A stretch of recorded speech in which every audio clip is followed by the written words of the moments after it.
다음 전화 받아보겠습니다. 여보세요? 네, 안녕하세요. 예, 안녕하세요. 네. 반갑습니다. 네. 자, 우리 나이가 어떻게 되시나요? 79세랍니다. 79세. 오늘 전화 네. 주신 분 중 가장 이제 맏 언니이신데요. 자, 원장님과 인사 나누시고 어디 아프신지 네. 한번 말씀해 주세요. 네. 네, 어머니 안녕하세요. 네, 안녕하세요. 네, 반갑습니다. 어디가 불편하세요? 무릎인데요. 네. 무릎이 연골이 없다는 소식을 듣고 깜짝 놀랐어요. 아유. 소식을 들으셨어요? 네. 아니, 귀 오금이 아파서 네. 저기 오금이 아파요. 그랬더니 그럼 엑스레이를 한번 찍어보라 그러더라고요. 네. 그래서 엑스레이를 찍었더니요. 연골이 하나도 없대요. 그쵸. 그런데 저는 통증을 못 느끼고 있었거든요. 어머나. 맞아요, 어머니. 그럴 수 있어요. 네. 네. 그래가지고는 네. 아니 무릎이 연골이 없으면은 무릎이 네. 아플 텐데 나는 전혀 못 느끼다가 그 소리를 들으니까 너무 충격을 받았어요. 네네. 네. 세상이 다 없어지는 것 같은 느낌이었어요. 그래서 이걸 어떻게 해나 그런데 이 무릎은 그대로 아픈데 네. 무릎 연골은 또 하나도 없다 그러고 이거 어떤 현상이에요? 그래서 이걸 야, 어떻게 해야 네, 되는지 그러니까요. 그래요. 근데 답답하셨겠어요. 예. 아니 무릎을 네. 저기 텔레비마다 이렇게 보게 되면 무릎에 대한 거는 나와도 연골이 없어서 뒤 오금이 아프다는 그런 말씀 전혀 없더라고요. 네. 근데 마침 선생님이 나오셨길래 어디 네. 한번 전화를 해봐야겠다 그러고 전화를 했거든요. 잘하셨어요. 예. 그 어머니. 근데 네. 이 연골, 이 무릎이요. 네. 무릎은 진짜 전혀 안 아파요, 선생님. 네. 그런 것도 있네요. 그럴 수 있죠. 그래서 이제 네. 뒤에 이제 오금이 아프거든요. 네. 근데 오금이 어떻게 아프냐면요. 그냥 있으면 안 아파요. 네. 의자에 앉았다가 일어나면요. 일어날 네. 때. 다리를 구부렸다 폈다 한 50초, 1분 안 되게 좀 그래야 이제 걷는 게 편안해요. 그렇죠. 근데 그 증상만 없으면 통증은 모르고 살았거든요, 선생님. 그래요. 근데 그런 경우도 있어요. 그런 그래서 경우. 네. 선생님 제가 그래가지고 연골이 없다고 그래가지고 통증 클리닉에 갔어요, 제가. 아이고야. 그래서 통증 클리닉에 가서 기름칠한다는 그렇죠. 생각으로 무릎에 네, 기름이 그렇게 설명해 더 주시는 선생님도 만약에 있어요. 아프면 어떡하나 싶어서 네. 기름칠한다는 개념으로 한 달에 한 번씩 가서 통증 클리닉에서 주사를 맞고 오거든요. 좀 어떠세요? 근데 이 오금은 왜 아픈지 모르겠어요. 그래요. 무릎은 상관없는데. 이제 원장님께서 이런 경우가 왜 아픈지 어떻게 해야 어머니께 이제 좀 설명을 좀 드려볼게요. 네. 한번 들어보실게요. 네. 네. 어머니가 지금 하소연하고 싶은 데가 많은데, 그렇죠? 누구 들어줄 사람이 없으니까 마침 전화하셔서 얼마나 다 털어놓으셨는데 답답하셨겠어요. 잘하셨어요. 네. 잘하셨고 너무너무 잘 궁금했어요. 털어놓으셨고요. 네. 제가 어머니 답을 알려드릴게요. 네. 연골에는요, 네. 우리 몸은 신경세포들이 있어서요, 네. 신경을 전달해서, 그러니까 신경이라는 게 결국은 전기줄이랑 똑같은 거거든요. 네. 몸을 움직이게 해주려면 전기 신호를 보내서 근육이 움직이게 해주고, 네. 근육들이 뭐라 그러는지 또는 관절이 무슨 문제가 있는지 신호를 받아서 머리에다 전달을 해주는 거거든요. 얘가 아프대 이렇게 전달해 주는 거거든요. 네. 그런데 연골에는 신경세포가 없어요. 아, 그렇구나. 네. 그러니까 망가져도 머리는 대뇌에서는 몰라요. 아. 네.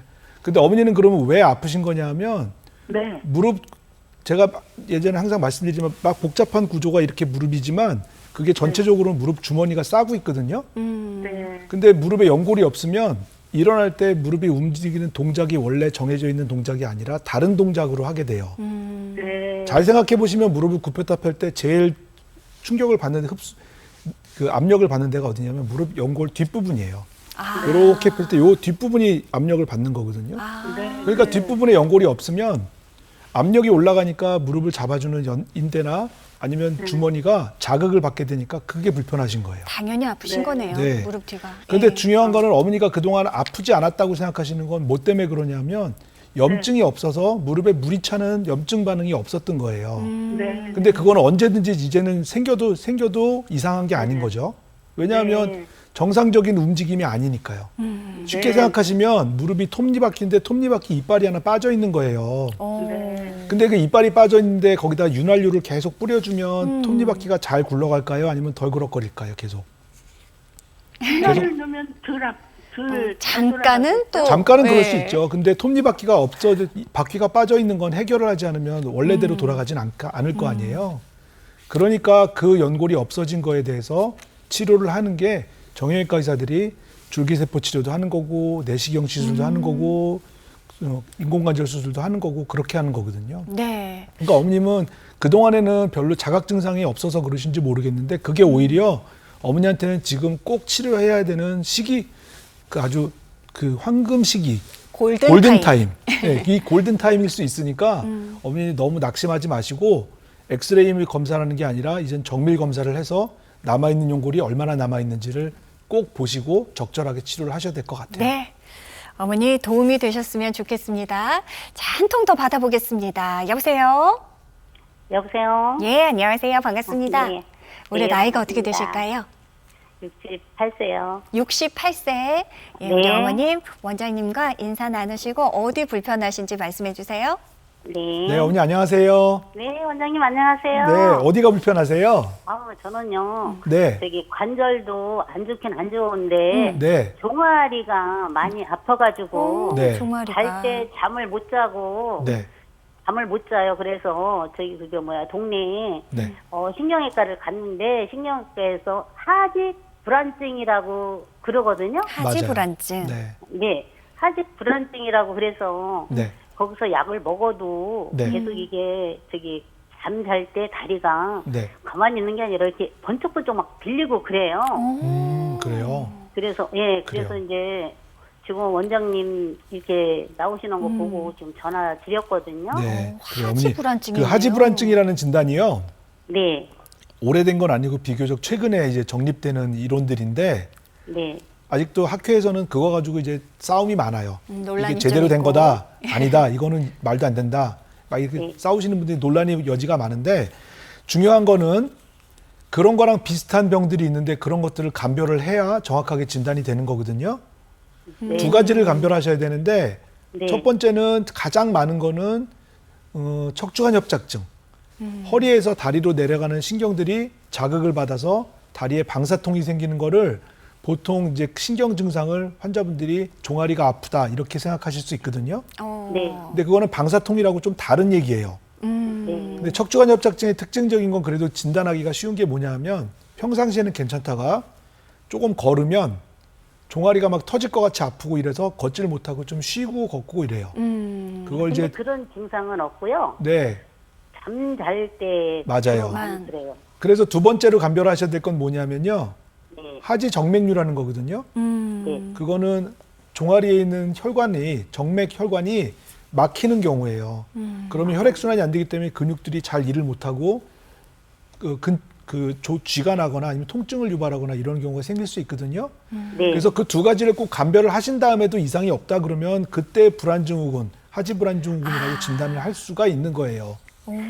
그 검사는 어디서 받아봐야 되나요? 보통은 하지 정맥류 같은 경우에는 혈관외과 이런 데서 많이 보고요. 네. 그 다음에 또 하나 그 척추관 협착증 때문에 생기는 하지 방사통은 허리 보시는 선생님들이 주로 보시는 거니까 이 두 가지 진로를 보시고 어머니 이거는 별 문제가 없는 것 같습니다. 그러시면 이제는 하지 불안증이라는 거에 대해서 치료를 적극적으로 하셔야 되는데 그런 경우에 사실은 그럼에도 불구하고 하지 불안증은 치료가 잘 안 되는 경우가 많아요. 그래서 평소에 제가 권해드리고 싶은 거는 두 가지 진단을 감별하신 다음에도 이상이 없다 그러면 근력 운동이랑 그다음에 스트레칭 운동 이런 걸 좀 평소에 해보시면 근육들이 좀 더 부드럽게 잘 윤활작용을 할 수 있지 않을까. 네. 이런 예방법을 좀 말씀드립니다. 어머니께서 앞서 이제 신경외과는 다녀오셨다 하셨거든요. 그러면 이제 하지 정맥류를 이제 한번 짚어보려면 혈관 외과를 방문해 보시면 되겠다. 원장님께서 조언 주셨으니까요. 참고되셨으면 좋겠습니다. 전화해 주셔서 감사드립니다. 자, 생방송 이제 시간 관계상 저희가 전화 연결은 여기서 이제 그만하도록 하겠습니다. 자, 오늘은 퇴행성 무릎 관절 질환, 다양한 치료법들 그리고 여러분의 전화 상담으로 또 함께 했고요. 많은 도움이 되셨으면 좋겠습니다. 지금까지 전화 상담 그리고 또 다양한 도움 말씀에 정형외과 전문의 김상훈 원장님과 함께 했습니다. 오늘 말씀 고맙습니다. 감사합니다. 네.